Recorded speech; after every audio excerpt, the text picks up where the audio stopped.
Nah makanya itu malah pergumulan kayak protesnya tambah Tuhan itu tambah nemen. Loh ini saya ini mau bayar harga. Saya mau bayar harga loh kayak gitu loh. Ya. Karir saya udah hancur di sini. Hidup saya udah hancur. Tapi saya pegang janjimu ini ya Tuhan. Saya imani janjimu ini. Kayak gitu.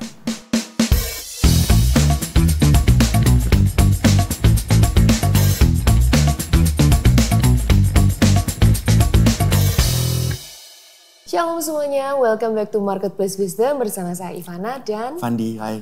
Hari ini kita akan mendengarkan sharing dari seorang manajer dari perusahaan nasional yang nyaris dipenjara karena kasus penggelapan dana perusahaan.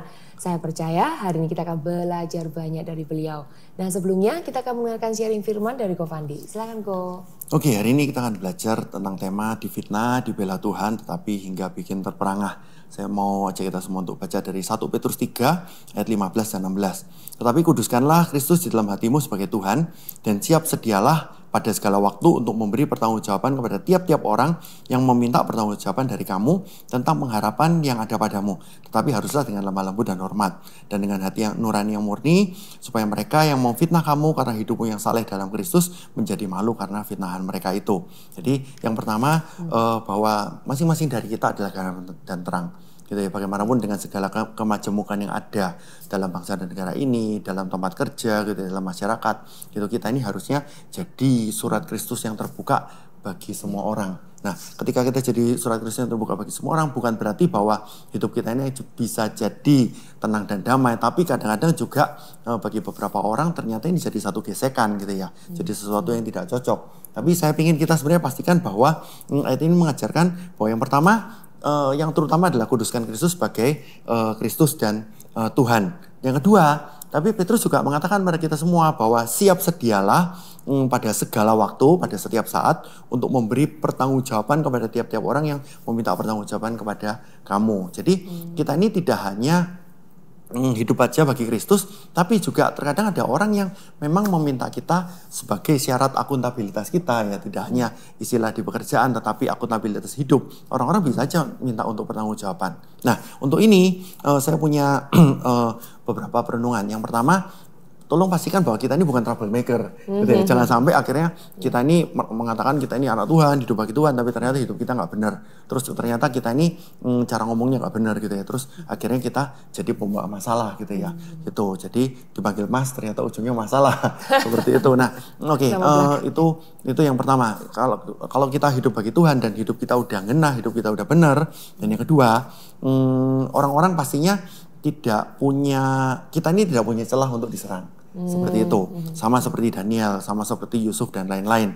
Gitu. Nah, tetapi di sini juga dikatakan haruslah dengan lemah lembut dan hormat. Jadi kita cara ngomongnya harus sopan, harus santun, nggak boleh nyolot gitu ya. Karena perkataan yang bijak itu dikatakan di Amsal seperti apel emas di pinggan perak. Gitu. Jadi excellent gitu ya, apel emas di pinggannya perak. Gitu. Dan dengan hati nur yang murni supaya mereka yang memfitnah kamu karena hidupmu yang saleh dalam Kristus menjadi malu karena fitnahan mereka itu. Nah, di sini Petrus juga mengatakan berarti bisa jadi suatu saat ada orang yang tidak suka dengan kita.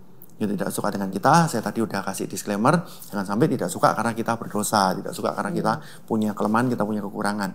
Tapi bisa jadi, yang kedua itu bisa jadi karena ada beda pendekatan, itu tidak cocok gitu ya. Beda pendekatan, yang satu misalnya pendekatannya mau langsung dengan tipe budaya tertentu atau gimana, sedangkan kita yang dengan tipe budaya anak-anak Tuhan itu kadang-kadang berbeda. Tapi pastikan budaya kita ini juga budaya yang cepat, gesit dan tangguh dan tepat sasaran. Jangan sampai orang-orang mengatakan, oh anak Kristen ini lambat, oh orang Kristen ini begini dan begitu. Tetap tidak boleh ada celah dari situ. Tetapi andaikan kalau misalnya akhirnya kita mengerjakan kehidupan kita dalam keluarga, dalam masyarakat, dalam pekerjaan jadi problem gitu. Nah, di situ kita ternyata dikatakan di sini bahwa Tuhan itu hidupmu yang saleh dalam Kristus, kita jadi memberi pertanggungjawaban sehingga mereka akhirnya malu karena fitnahan mereka. Kita bisa belajar dari Yusuf, dari Daniel, dari Sadrak, Mesak, Abednego dan lain-lain. Dan kadang-kadang saya berpikir bahwa kayak kalau Yusuf bisa jadi ketika Yusuf diangkat jadi orang kedua di Mesir, justru malah mantan bosnya si Potifar itu apakah akan menyerang Yusuf gitu ya, punya potensi untuk memfitnah Yusuf lagi atau enggak gitu ya. So, Daniel kita tahu hidup benar, difitnah juga sama orang-orang yang tidak suka sama dia. Sadrak, Mesak, Abednego juga seperti itu, padahal mereka punya kehidupan yang excellent. Nah, bagaimana dengan masing-masing dari kita? Kita pastinya tahu kalau kita hidup dengan benar di hadapan Tuhan, kita hidupnya juga maksimal, kita produktif, Tuhan pasti akan bela. Dan mereka dikatakan di sini yang memfitnah kamu karena hidupmu yang saleh dalam Kristus menjadi malu karena fitnah mereka itu. Saya berdoa untuk masing-masing dari kita semua, kita hidup benar dan kita semakin dibawa Tuhan ke hal-hal yang luar biasa. Amin. Amin. Thank you Ko Fandi. Ya, Saya percaya kita akan, ini kan kesaksian dari Firman, kita akan lihat nih kesaksian hidupnya nih ya. Betul. Oke. Silakan boleh memperkenalkan diri terlebih dahulu. Oke. Halo Shalom, perkenalkan nama saya Freddy Kurniawan. Saya seorang influencer dan juga National Finance Manager di salah satu grup perusahaan yang terdiri dari 6 PT dan 7 manufaktur atau pabrik yang berada di seluruh Pulau Jawa dan berpusat di Jawa Timur, Jawa Tengah juga ada, Jawa Barat juga ada, dan Jakarta. Nah, sekarang pelayannya di Gereja Marsyaron. Ya, saya salah satu bagian dari GMS Live, Praise and Worship, Gereja Mawar Sharon, Surabaya Barat. Juga terlibat di pengembalaan gitu ya. Iya. Sebagai apa di pengembalaan? Saya sebagai sponsor. Oke, Bro Freddy mungkin bisa diceritakan gimana kok bisa ada kejadian yang sampai akhirnya terancam untuk dipenjara itu?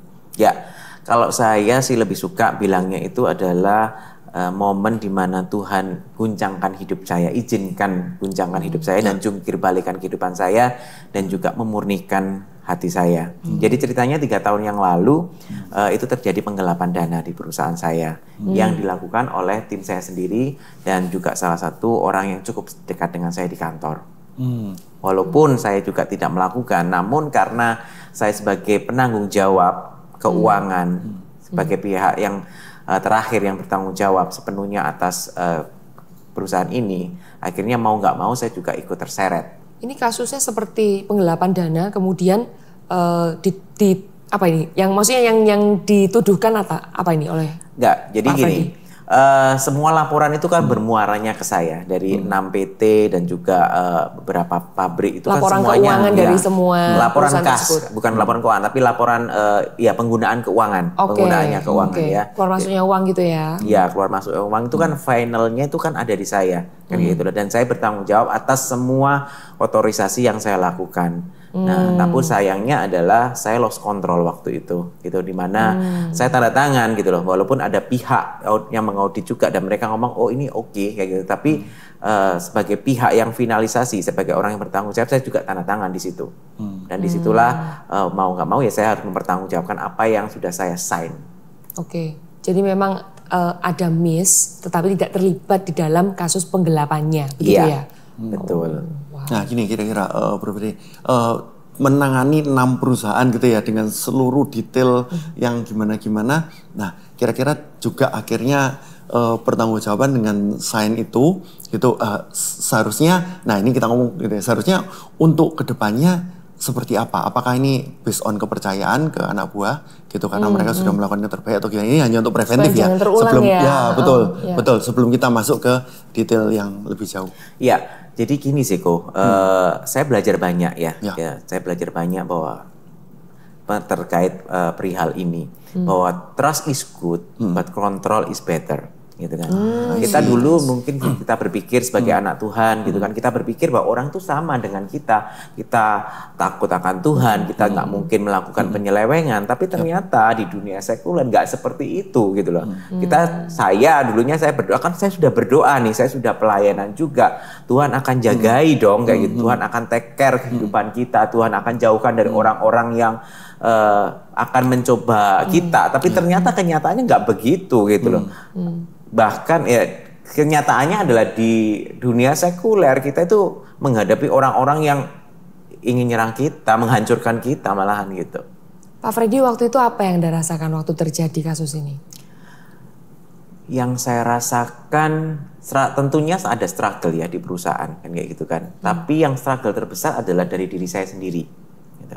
Karena saya tipikalnya orang perfeksionis, orang keuangan itu kan perfeksionis gitu kan. selisih Rp1 aja itu pasti akan dicari. Itu pasti laporannya nggak balance gitu. Nah, sedangkan ini terjadi fraud yang sedemikian besar dan saya lost control di situ. I blame myself gitu kan. Saya terpuruk gitu kan. Saya menyalah-nyalahkan diri saya sendiri, terlepas dari luar juga faktor eksternal juga. Tapi penghukuman terbesar itu dari diri saya sendiri gitu loh. Bahwa saya merasa bahwa saya ini nggak becus kerja gitu kan. Bodoh kan kayak gitu kan. Terus kemudian nyusahin orang karena memang latar belakang saya juga dididik kamu tumbuh besar jangan nyusahin orang gitu loh. Nah ternyata walaupun saya nggak melakukan tapi setidaknya saya merasa saya itu gagal menjadi seorang manajer di perusahaan tersebut. Emang waktu itu apa yang terjadi ya Pak ya? Sampai segimana sih kasus prosesnya yang terjadi ya? Kan pasti ada pihak-pihak luar kan yang terlibat ini, pasti kan ada tuntutan dan lain sebagainya. Iya, jadi dari mereka kita akhirnya kemudian ada menuntut mereka ya untuk mengganti dana yang diselewengkan ini. Tapi mereka ada beberapa dari mereka yang memang pasang badan, uangnya itu udah kepake entah kemana kan itu. Dan mereka memang pasang badan, mereka tidak bisa mengganti uang tersebut. Mereka ini adalah personel-personel yang menyalahgunakan tadi ya. Ya betul. Menyelewengkan itu. Akhirnya kasus hukum bergulir gitu. Saya harus dipanggil polisi, juga ada lawyer juga dari perusahaan gitu kan. Terus kemudian saya harus di PAP gitu kan. Dan saat itu jujur saya ngalami depresi yang cukup berat. Waktu itu saya nggak ngerasa. Kalau orang waktu itu ditanya apa yang kamu rasakan, saya itu nggak bisa ngerasain apa-apa. Happy enggak. Sedih juga enggak, dimarahi itu juga flat kayak gitu loh. Jadi bahkan waktu itu saya juga I hate myself gitu loh.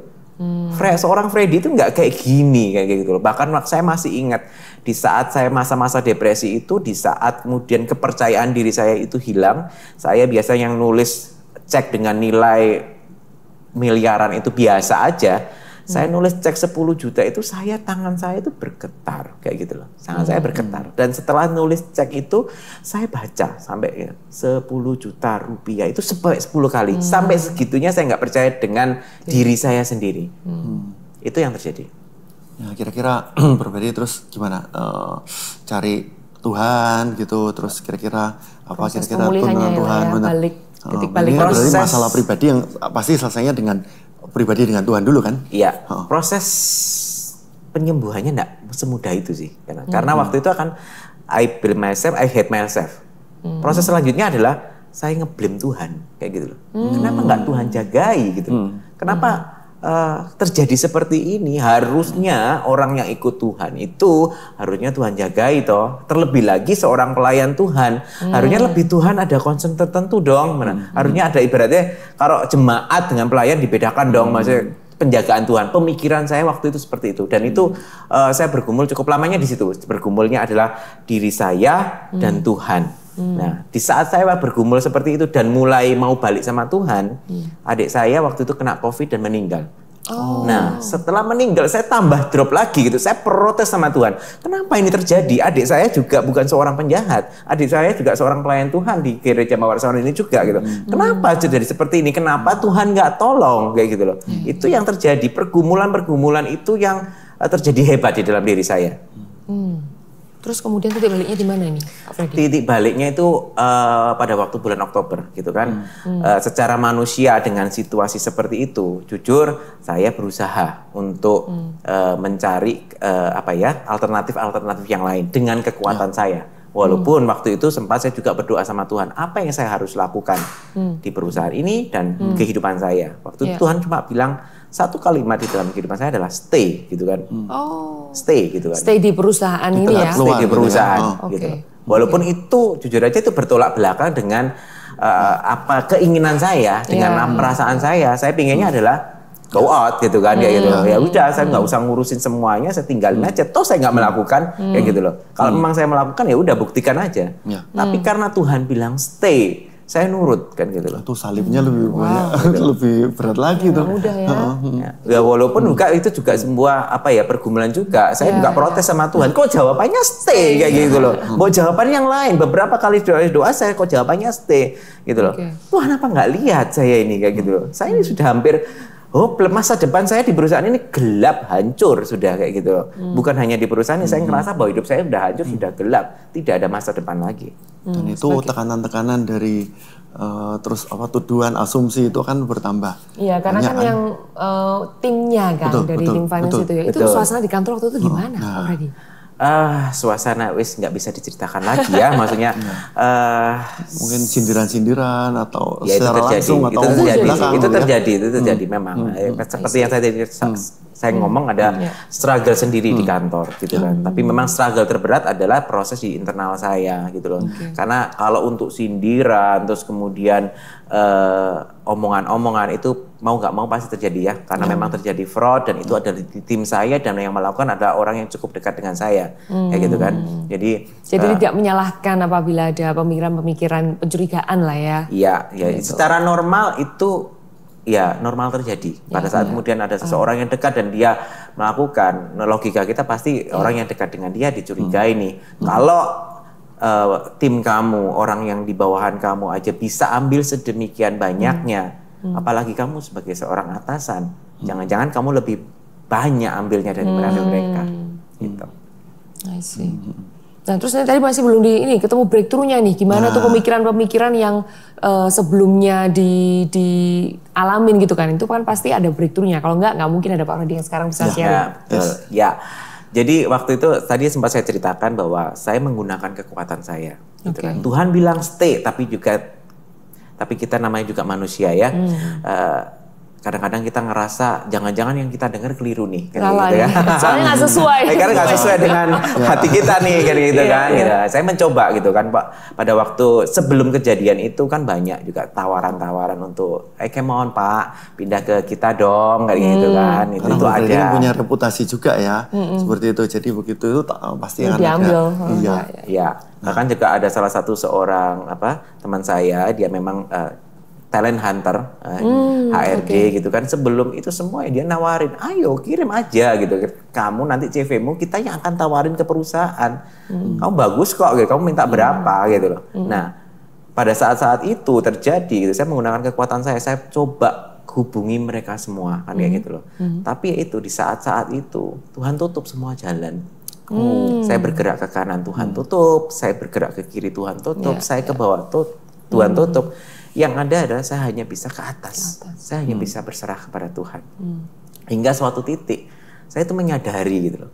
Saya ini kok menjadi Tuhan atas hidup saya. Sebenarnya yang Tuhan itu siapa? Gitu kan. Saya ngomong Tuhan harusnya nggak begini dong kehidupan saya. Harusnya Tuhan jagai dong. Karena saya sudah persembahan, saya sudah perpuluhan, saya sudah melayani. Kok seperti ini kayak gitu loh. Suatu titik akhirnya saya tersadar gitu loh. Yang jadi Tuhan kok saya. Gitu. Dan akhirnya saya menyadari kalau dulu kemudian saya yang bukan siapa-siapa, Tuhan promosikan sedemikian tingginya, bukankah dia juga berhak untuk mengembalikan dan mengambil semuanya itu?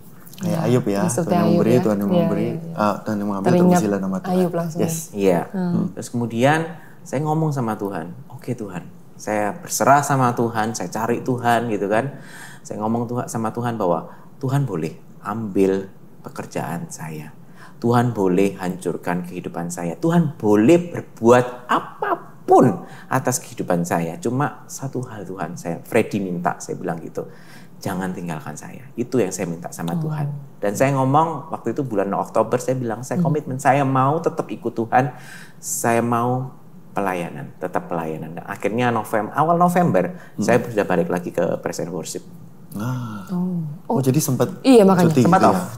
Karena waktu itu sempat kan ngerasa malu ya. Saya ngerasa sebagai orang gagal, jangan-jangan nanti gereja malah terdampak dengan kasus saya kan kayak gitu kan. Karena saya nggak mau mempermalukan nama Tuhan, saya nggak mau mempermalukan gereja. Sehingga pada waktu itu saya memang izin off, lebih baik saya off. Kemudian terus juga waktu itu kan sempat adik saya juga meninggal, plus waktu itu kan juga masa-masa pandemi ya, jadi mungkin nggak terlalu terasa kali ya. Oh iya, waktu pandemi ya. Kebanyakan taping online aja. I see. Terus akhirnya balik. Berapa bulan ini off-nya pelayanan? Dari Maret sampai Oktober, 7 bulan ya.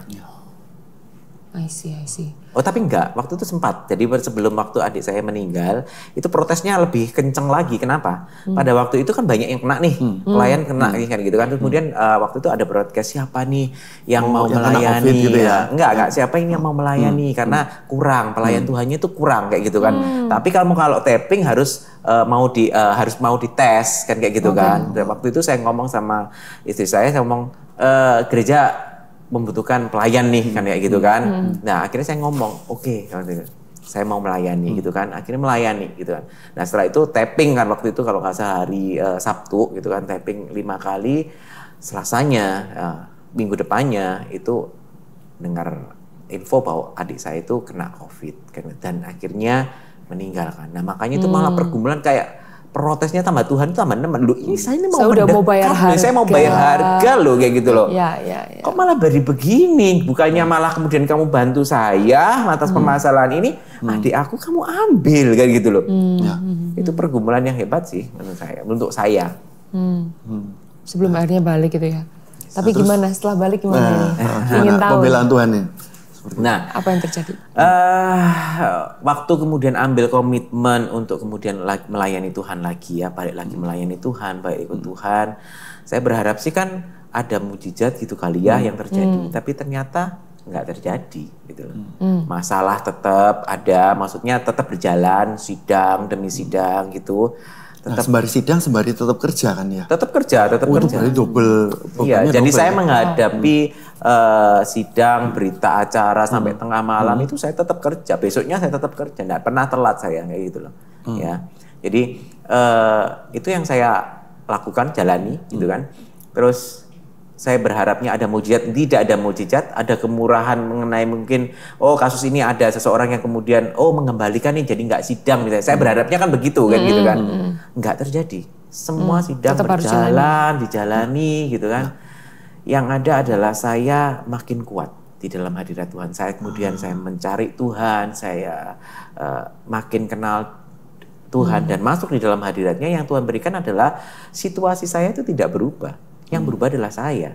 Bagaimana saya menghadapi semua itu sidang demi sidang. Karena ada beberapa yang bilang di sidang nggak mengaku kan kayak gitu kan. Pada waktu saya flashback ke yang belakang, pada waktu saya masa depresi itu, saya nggak bisa ngomong. Bahkan saya berhadapan face to face dengan orang begini nih, saya nggak berani. Saya begini pasti. Saya begini, saya nunduk. Karena saya malu. Saya nggak percaya diri. Berat ya. Terus kemudian? Terus kemudian pada waktu itu sidang, pada waktu sidang dilakukan, sampai pengacara itu heran kayak gitu loh. Karena awalnya dia waktu di BAP saya itu sangat gak percaya diri, gak bisa ngomong tepatnya kayak gitu loh. Sampai kemudian kan begini Pak, ceritanya begini kayak gitu. Itu ngeblank, mati rasa ibaratnya, sedih enggak, happy juga enggak, saya nggak tahu apa yang saya rasakan. Nah, setelah masuk dalam hadirat Tuhan, Tuhan kasih kekuatan gitu kan. Ya saya bisa menghadapi itu. Bahkan di sidang saya bisa ngomong kesalahanmu ini terjadi seperti ini. Saya bisa jelaskan dengan detail apa yang terjadi, penggelapan yang terjadi seperti apa, saya bisa gitu kan. Itu. Setelah itu ada keputusan final. Nah, itu gimana cara Tuhan recover? Mengembalikan kehidupannya Ayub ya? Ya, tahun 2022 saya masih ingat gitu kan. Jadi saya jalani, saya tetap ikut Tuhan gitu kan. Saya doa, saya mau cari Tuhan. Itu saya jalani, gitu kan. Bahkan Breakfast with God tahun 2022 saya masih ingat betul, itu adalah tahun mimpi dan penglihatan. Saya datang, saya cari Tuhan, Breakfast with God. Nothing happen. Pulang dari situ ya di jamaah Tuhan ya, tapi nothing happen kayak gitu loh. 2 minggu setelahnya itu saya masih ingat bahwa kemudian saya bermimpi. Saya tuh jarang mimpi kan kayak gitu kan. Waktu itu saya mendapat mimpi, saya seolah-olah bersembunyi di selambu, gitu kan. Selambu, di tirai gitu kan. Di situ berdiri jajaran manajemen saya, ada direksi dan komisaris saya gitu kan. Terus kemudian salah satu komisaris itu manggil saya, Pak Freddy, sini loh, jangan malu kayak gitu kan. Itu jelas gitu kan, terdengar, maksudnya mimpi itu seolah-olah nyata gitu. Itu saya bangun, saya nggak tahu itu apa, saya nangis di hadapan Tuhan, saya ngomong, Tuhan, saya nggak tahu maksud kamu itu apa. Secara logika manusia, realita manusia, karir saya udah hancur di sini, hidup saya udah hancur. Tapi saya pegang janjimu ini ya Tuhan. Saya imani janjimu ini. Kayak gitu. Itu yang sempat saya rasakan, dan setelah itu ya masih nothing happen. Tapi hubungan ini kemudian diperbaiki ya. Dengan smoothnya kayak gitu. Bahkan akhirnya setelah membaik juga setelah sidang selesai dan terbukti memang saya nggak bersalah. Sidang pertama selesai, sidang kedua selesai. Terus kemudian orang yang ketiga juga mengembalikan dana yang digelapkan. Gitu kan? Oke. Ada balik satu orang nih yang ngembalikan dananya. Balik satu orang. Jadi dua yang diproses hukum, satu yang mengembalikan, gitu kan. Dan 2023 kemarin perusahaan saya tepatnya ya, itu memperoleh penghargaan dari salah satu bank itu sebagai perusahaan yang loyal dan pengelolaan keuangan terbaik 5 besar se-Jawa Timur dan Bali gitu. Nah, itu saya ibaratnya cukup senang, bangga ibaratnya kayak gitu bahwa perusahaan saya terpilih kayak gitu. Karena pada waktu pemilihan itu kita kan dikasih gift gitu kan, gitu. Nah, itu kan dihadiri sama direksi dan komisaris saya gitu kan. Pada saat kemudian bank itu mau menyerahkan hadiah tersebut, direksi saya itu manggil saya. Jangan saya, dia bilang gitu. Ini adalah Pak Freddy yang berhak menerima. Itu kayak dapat siraman, kayak apa ya? Kayak pengakuan ibaratnya kayak itu, pengakuan bahwa statusnya dipulihkan, dikembalikan. Gitu. Bahwa pengakuan bahwa ya kamu nggak bersalah dan posisimu ini kerja keras kamu, ibaratnya kayak gitu. Oke, mungkin yang terakhir ya udah. Boleh nggak kasih tips buat setiap teman-teman ini kalau misalnya dia mengalami hal yang sama dengan Pak Freddy? Oke, buat teman-teman yang mungkin mengalami hal yang serupa atau bahkan mungkin sedang mengalami saat ini, saya mau bilang bahwa cari Tuhan. Ya, berkat keluputan dari Tuhan yang seperti Pastor Philip katakan, yang sempat juga menjadi visi atau misi di Gereja Mawar Salon 2023 itu saya alami. Penyertaan Tuhan itu ada hingga sekarang, dan apapun yang kita alami, sedahsyat apapun badai kehidupan, segelap apapun yang kita rasakan atas kehidupan kita dan masa depan kita, Tuhan bisa mengubahkan dengan luar biasa. Sekarang kita minta Bro Freddy mungkin berdoa bagi teman-teman yang juga mungkin sedang mengalami ini gitu ya. Gitu. Jadi begitu Tuhan, apa yang Tuhan lakukan dalam kehidupannya Bro Freddy, kita yakin juga selama kita hidup benar di hadapan Tuhan, Tuhan juga pasti akan kasih pembelaan. Dan ini kita meteraikan dengan doanya Bro Freddy. Ya, silakan. Oke, kita satu dalam doa ya. Tuhan Yesus, kami berdoa Tuhan saat ini buat seluruh orang yang melihat tayangan ini ya Bapa, mereka yang mungkin mengalami atau mungkin yang sedang dalam proses hal yang sama. Mari Tuhan, Kau yang memberikan kekuatan buat mereka. Mari Kau yang makin membawa mereka melekat kepada Engkau ya Bapa. Kami percaya bahwa kelepasan Kau mampu Tuhan untuk membuka tingkap-tingkap langit-Mu Tuhan, untuk mengubah keadaan yang seolah-olah buruk itu menjadi hal yang luar biasa ya Bapa. Terima kasih Tuhan, di dalam nama Tuhan Yesus Kristus kami berdoa. Amin. Amin. Saya salut ya sama Pak Freddy ini yang tadi cerita ketika bahkan ketika hatinya udah balik gitu ya, balik ke Tuhan, tapi kan belum ada mujizat terjadi. Ya, terus kemudian ada ikut yang di BWG, ada yang mimpi dan penglihatan, juga masih belum terjadi mujizat gitu ya. Tapi dia tetap setia gitu ya. Itu yang harus kita kerjakan. Saya percaya kalau misalnya hidup ini masih berat, belum ada mujizat terjadi, itu bukan berarti mujizat tidak akan terjadi gitu. Saya percaya asal kita tetap berjalan bersama Tuhan, itu akan terjadi. Dan sikap hati yang benar di hadapan Tuhan, itu Tuhan pasti berkenan. Amin. Oke, so thank you untuk Mas Freddy untuk sharingnya. Oke, untuk Anda semuanya, nantikan dan saksikan untuk Marketplace Wisdom yang berikutnya. Kita akan bawa topik. Like, share, komen. Oh boleh. Oke, sekarang gimana kalau bukan promosi? Ayo Oke teman-teman, jangan lupa like, share, komen gitu ya. Juga kalau Anda sedang mengalami sesuatu, tulis juga di kolom komentar. Kami mau berdoa buat Anda. Dan juga kalau ada laporan kemenangan, kami juga tidak sabar untuk menanti itu. Oke, see you di Marketplace Wisdom yang berikutnya. Bye. Thank you, bye-bye, God bless.